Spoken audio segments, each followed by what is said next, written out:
Hello everybody, welcome back to another episode of Castle Crashers. On the last episode, we had gone through the home castle, fought through the Barbarian War, and taken down the fearsome Barbarian boss.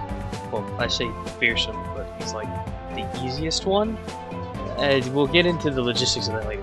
But, now we're going into the Thieves' Forest. However, there is something I need to mention. For some reason, the character did not save. I think I may have quit out to the game and not just to map, which is a big problem, is how you get it to save. So I may have just messed up that, so if the stats are a little different, that's why. However, let's go ahead and get into it, to the forest entrance. This ought to sound familiar for anyone who's been in the, I guess, early 2000s scene. Now, as you can see right there, this is a new thing in this game, are mounts. Some levels have mounts you can ride that, while can restrict some of your more of your moves, they do give you the ability to have basically infinite juggling. Now, as you saw right there, though, there was a opulent-looking man with two other knights. We'll get into that later, but they stole the princesses. We gotta go get it back. Now here we get into the first example of a brood. You saw the barbarian brood in front. Well, this isn't a brood, that is another class, but I'm not exactly sure the names. I'm just gonna call them hunks. But this is the first example of a hunk. Just hitting them, they'll throw you. You can't really block it because you can't really block someone grabbing you. Some of them you can juggle, as you saw me do there. They're basically just beefier enemies of the ones that already exist. Nothing too bad, really. Fairly easy stuff. Now, let's head on. And this, I think, is an example of enemies that run away.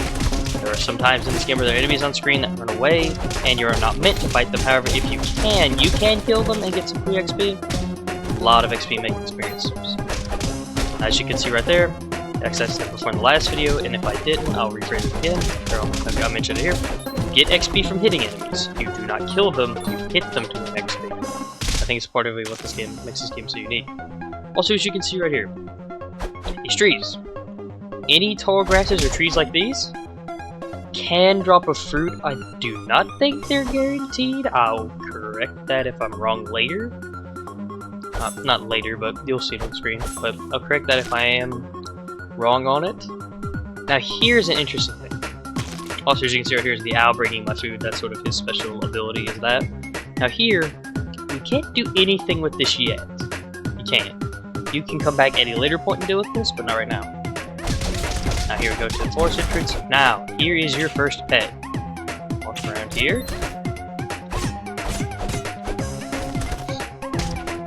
Let's go ahead and take care of these guys before they get annoyance. Also, yes, I do tend to call this one the Yoshi, despite not knowing its actual name, just because, I mean, I think it's fairly obvious. Now, let's go ahead and take care of him. I believe back here is the owl location. Is right behind this. You can usually see a few musical notes of it pretty much singing. So, just keep that in mind for your playthrough. Now we get into the Thieves' Forest. There's something about this area I'll mention later. However, these are they're leveled up, and the guy's trying to sneak away in a bush. It's like the worst disguise. Oh. Oh. Oh. Oh. Okay. That happens, I guess, to random owls from Tremors. Alright. Now, as you saw right there, little money trap. Always try and swing down, hit you. Here's chest. Smack it to open it because, I mean, I guess you could say Sora does the same thing, except he actually has a key. We just brute force it. Now here's when we get the, I believe it's called the meat mallet, or it's called just the mallet. I'm not exactly sure on that either. But this is a -1 agility, +2 strength. I don't think I'm going to be changing out the weapon particularly. I think I'm just going to kind of just keep the one I start with, as it's not a bad one for the Beekeeper anyway.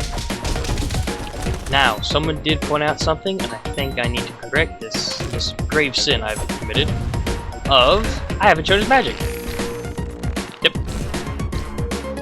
At first, his magic is just singular bees. And that's that.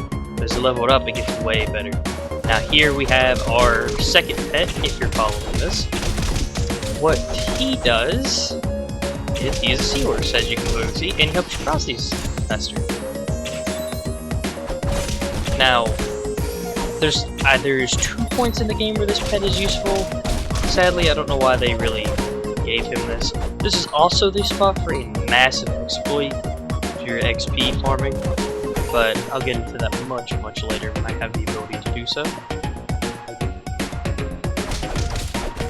Now, we get to what these enemies are called trolls. Yes, these are the people that mess with you on the internet. No, but they're a little weird. As you see, they just kind of fall apart. Now, typically, if you see an enemy that looks kind of like a player model, like such as the Beekeeper or the Barbarian or Thieves, you can play as them. These guys you can't, they're a little unique. Also, I can't really get to that right now. You need bombs to do that, and I have not gotten bombs yet. Now, here is the Leafy Twig. Not really a good weapon in any means of the word. I would never sacrifice the... Now, there's an interesting thing that I'm showing off. You need a certain pet to get this. I really hate how the items carry over that you find in other saves, because now I'm trying not to spoil this too much, but that was a course of habit, it's my bad. Now here we see what are the gremlins. If there's any money on certain stages, they will come out, grab it, and it's kind of inconsistent, I found, whether they run left or right, but you just have to catch them, hit them again, and drop it. Man's doing his laundry. I just trashed that. Man, I may just be the villain after all. I do trust these means. I like laundry. Kind of see the little encampment of what they stole, and they're running away? That's weird. What's with the music? What's going on? What is that? Well, I can tell you what that is. That is the Troll Mother, who is a very weird boss, if you ask me. I'm not really sure how I feel about this. Yeah, you can very easily get overwhelmed if you're not on the ball, just stopping them consistently, and it's very easy to if you're not focusing them down properly. So there's that. And after you beat her, yes, the Troll Mother is her name, you hear shaking. That's never good, and uh-oh. NASA, eat your heart out. Alright. I guess we're gonna stand and fight and die like the men we are against whatever the what in the name. Well, I'll be leaving now. Now this, I think this is the only chase sequence that you do not fight back. You're not really meant to fight back, you just have to dodge. It is also one of the most fun. Now the way it works on single player is there are certain times we can get to it where, as you saw right there, the deer is closed in. They follow towards an open door. You want to make sure to watch those deer if you are on single player. They will help out a lot. There's also an achievement for doing this without hitting or crashing once. I'll be trying to do that, as I've done a lot before. It's not too hard. But on co-op, you would all be riding one, and one of you would be riding the, I'll call it the rocket-propelled one, for lack of a better term. But one of you will be riding that one, and it's actually like significantly harder to control. It's actually kind of funny if you ever get the misfortune of having to use that one. Now, as you can see right here, just door after door. Just if you are not on co-op and you're in single player, follow the other deer as they will head towards it. I'm not too sure on co-op. I've not played too much co-op. I think you just have to wait for the light of the door to show up first, but I also know that's not tricky. Here we go, we're at the end of it now. Awesome jump. And he misses because he's slow. Teehee. And as we can see, there he goes. He's off! And he's not there anymore. And now here we have the water sequence. This part is sort of rafty waters. Want to ride on something. Make sure you don't fall. And here we're getting into bats. I call them vampire bats personally, as I still don't really know their actual names. I promise I know a lot of enemy names, just not those. And I don't know these either. I'm not gonna talk about it. Alright, I may not be the lore master of this game. But thieves will be shooting at you. You can see in the background a lot of stuff happening. There's a cute bunny rabbit. I guess cute. I'm not really sure what I think of rabbits, truthfully. But yeah, it's gonna keep going on.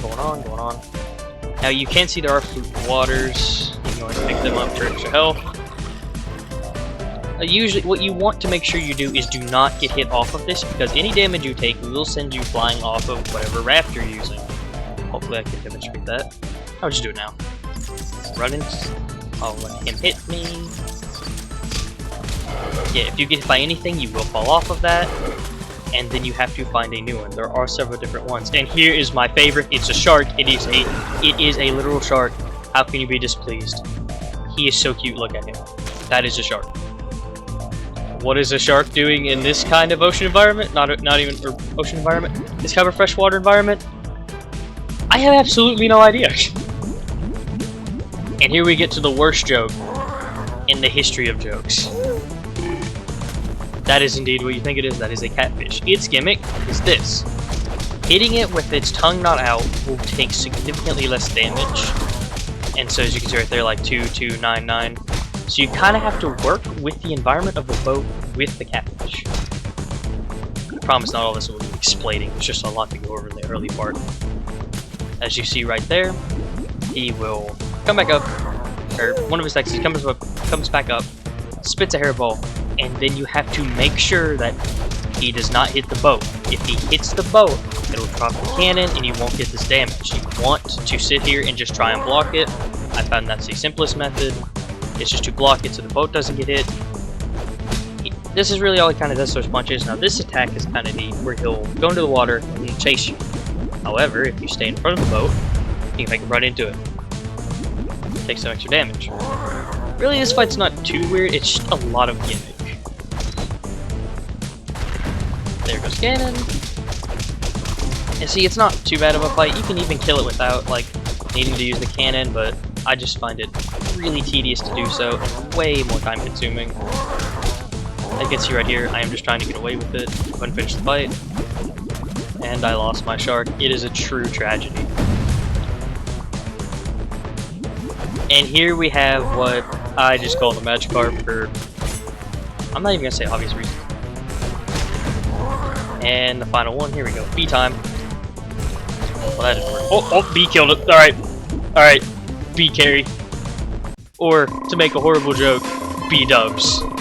I'm never saying that again. I'm very sorry. So that is the entirety of what I like to call the Thieves section of the game. Is it spans from the Thieves events for the forest entrance to the basically the catfish boss. I still do not like the joke. Now, level up. I'm gonna put one into there, two into there, one here, and I am going to level up defense because that is important. Now we did get some new magic, so we'll be showing this off here. You shoot a bee, and I caught out 2 bee. No, not the robot with the massive. You know what? Never mind. But that's all for today's episode. There was some good progress made. I think now we're going to wait here at the tall grass field. That is our next destination and our next journey on this weird thing. Anywho, just normal guy 1337.